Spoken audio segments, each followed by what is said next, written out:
Part 2 continuation. While yesterday, October 2022, 2025, we just celebrated the feast of Saint Pope John Paul II that reminds us before the Great Jubilee 2000, being chosen witness of Jesus' resurrection, that when I am in the Philippines already,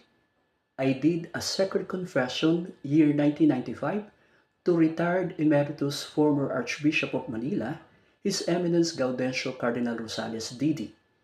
even to Monsignor Ernesto Totit I. Mandanas Jr.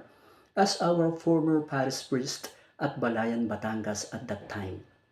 For I confessed with the same prophetic vision, having a gift to the last secret of the prophecy at Fatima. So before to enter the new millennium of the 21st century, I opened that there is an important thing to do to our liturgical calendar to find out, and that is the birth of our Lord Jesus Christ 2000 years ago. And thanks for exactly before my confession on year 1995, Saint Pope John Paul II, with his apostolic letter Tertio Millennio Adveniente, published on November 10, 1994, that is important, for it is our 3 years plan for the faithful to prepare the Jubilee, with which each year focusing on a different person of the Trinity. 1997, Reflection on Jesus Christ; 1998, Meditation of the Holy Spirit; and 1999, Meditation on God the Father.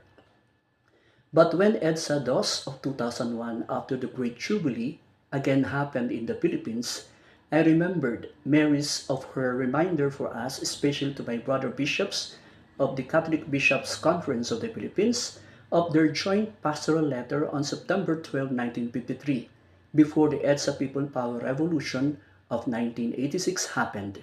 For it began,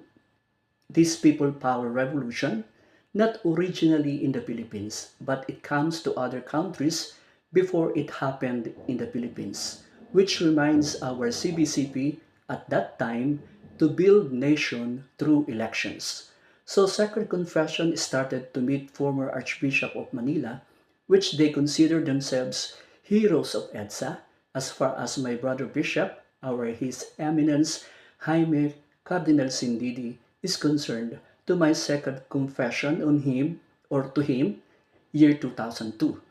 That is after also of the ISIS attack in the World Trade Center in New York, known as 9/11. And timely, Saint Pope John Paul II introduced the additional luminous mysteries of the Holy Rosary on October 2002, which after the Prophecy 2022 in the Philippines last May 9, 2022, through Mary's intercessions, to build nation through elections, to God's chosen highest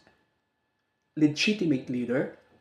His Excellency Ferdinand R. Marcos Jr., of God's new covenant to the world, to our state and church leaders, through Jesus' resurrection as chosen witness inside the Holy Eucharist Mass, then the world celebration of our salvation for 6 years, from year 2023 to 2028, into my sacred power, having the fullness of the priesthood with indelible collegial character, while I did not need to receive the holy orders. The reason I need to launch the world celebration of our salvation. That's why I can't anymore to receive holy orders to any validly ordained bishop of our Universal Catholic Church at that time, since I came back to the Philippines for a unique priesthood. Because of being chosen witness of Jesus' resurrection at Puyano, Verona, and with the gift of the light of God given before going to Rome, Italy, year 1989, where I was covered into my entire body, blood, and soul, directly comes to our Mother of God in one of my 3 dream visions to Mary.